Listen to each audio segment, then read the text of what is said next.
Guys, I'm so excited to finally bring you some snippets from the Rethink Mindfulness podcast. Make sure you go to their YouTube channel and watch the full episode. It's out now. Knew nothing about South Africa, had never been yet. But I knew all right, this is another opportunity for me to explore more on the continent. And that's what I really wanted to do. So yeah, within 6 months, I was in Joburg. Nice. And what I did, I spoke to some of the people who did my programming who lived here, and they all were like, no, you're going to love it. Yeah. Don't even. And it was people from all different backgrounds, an Asian woman, a Black woman, just different people from different places. And they were like, nah, you're going to like it. And then I did the thing that you should not do, where I Googled. I went on Google and I went on all the all those Western news outlets.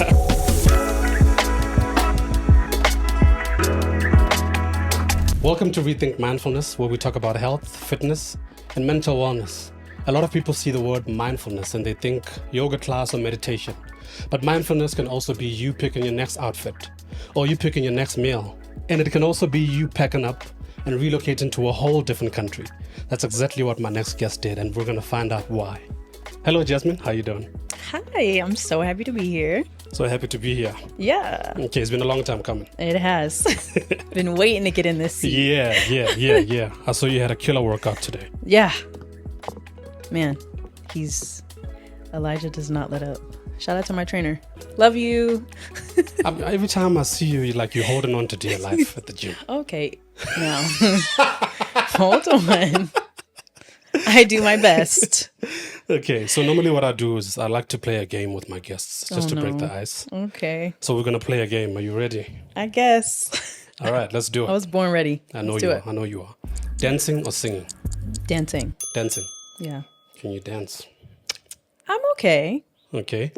Out of 10? 3? I feel like you're trying to play me, but whatever. I got a little rhythm. Okay. Okay, I got you. All right, so smile or game face?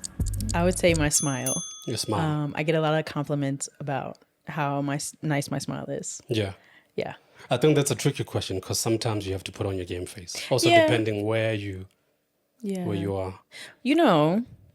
That's a really good point. And I feel like that is something that I have definitely had to do since I was a child, have a game face on 24/7, have a wall up, be ready for war. And I feel like since moving to South Africa, I feel like that has dwindled a bit, which has been really good because that means that I'm able to move through the world and life a little bit easier, not easier, but with a little more ease. Gotcha. And I don't have to feel so yeah. It's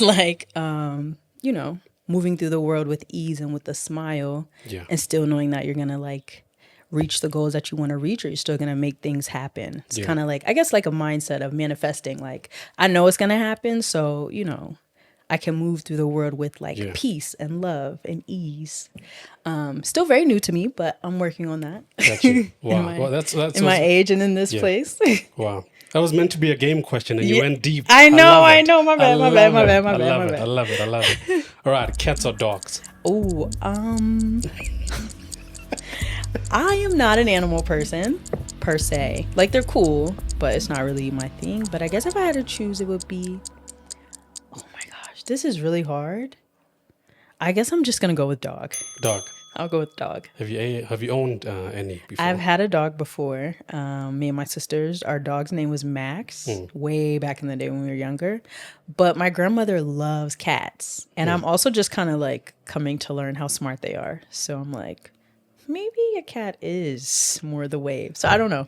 Got you. 50-50 for me on that one. Got you. One more. Okay. Winter or summer? Summer. Obviously. Why is it obvious? Obviously. Why is it obvious? Actually, let me be more specific. Because as an American girl, winter could mean different things and summer could mean different things for different people. But I mean specifically African summer. Okay. So, which would be winter where I'm from, right? What is it? It is. So it's summer now. Here in the U.S. it's winter, although global warming is, but I'm from Jersey, from the East Coast. So, and my birthday is December 30th. Okay. So the birthday wasn't that fun when I was like living in the States when I was growing up because it's so cold. New Year's is around. Christmas just happened. But since I've been living on the continent in South Africa, December is like peak summer and everyone's happy. Everyone wants to celebrate. It's the mood, yeah. You can be half naked. It's great. It's literally the best. Like, I'm so happy being here because of my birthday. So definitely African summer specifically. African summer. Got you. Yeah. All right. Saying all that to say, I am who I am, and I am not a huge fan of pop. Okay. You know, I please don't...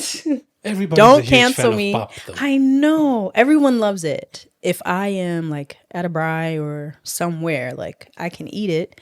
But if I'm being honest, I would really prefer what you're giving me with rice. Okay. Yeah. I'll ask you this. Yeah. What are the cultural differences that you've experienced here? I feel like this is going to get me canceled. No. You know. The first one, and I think probably the obvious one, is the cultural differences in South Africa when it comes to colored people and Black people. And I feel like there's always a Twitter argument every week between South Africans and Black Americans. Yeah. With regards to this, the main one you can probably remember most recently is with Tyla. Yeah. So it's just very interesting the way that certain people talk about the different cultures, right? I hope this is not crass. It's just like so dynamic. Like on one hand, you have certain people who feel like, you know, colored people have more opportunities than the average like Black person in South Africa. They have more access, you know, they're maybe closer in proximity to whiteness. Yeah. But then on the other hand, people have talked to me about their neighborhoods, how they're not always in the best neighborhood, or how many people have like deemed them as like the wild one. I can relate in the sense that, you know, I feel like people kind of talk about colored people in a way that's like, oh, they crazy. And I feel like that's how people talk about Black Americans too. Like people who are in America and they are like, I don't know. I can't really say specifically, you know what I mean? But like, I know that there are, because I've experienced it myself, there have been groups of people who are not Black Americans. So they might be Nigerian and they grew up in America. They might, like, I grew up in a city where a large percentage of the people who live there were Liberian African people from West Africa. So, you know, you just have different groups of Black people and the way that they interact. And I just find that the tone and the energy and some of the words used to describe colored people in this country by other groups, it feels like the way that people describe us in the US, like, oh, they crazy, they got all this opportunity, they don't da-da-da-da. You know, like, to me, it feels very similar. Yeah. Even though here, I'm like, but no, we're Black. Yeah. Like, I'm considered a Black person. But I don't know, I've had multiple people be like, oh, you look colored. I'm like, what? Yeah, you do look or they'll be like, but then some people will be like, oh no, you look Xhosa, or you look Zulu or whatever. So I feel like, I mean, I love that for me. I just fit in wherever. TikTok, Instagram, and YouTube, Jazzy Jetsets, JAZZY JETSETS. I use most of my platforms to talk about life living in South Africa as a Black American, and just showing me traveling throughout the continent. That's my preferred place to travel. I want to go to basically every country in Africa, and talking a little bit about identity on different platforms and podcasts and things like that. So follow me, check me out, and yeah, let's connect. Thank you so much for coming. Thanks for having me. Appreciate it. I'll catch you guys on the next one. Peace. And last but not least, guys, I have to plug my ebook, Relocating with Purpose, Moving to South Africa. Guys, I put a lot of work into this for people who are interested in relocating, short or long term, or even if you just want to visit. Go buy this ebook. It's in the link in all of my bios. I know you're going to love it. Bye.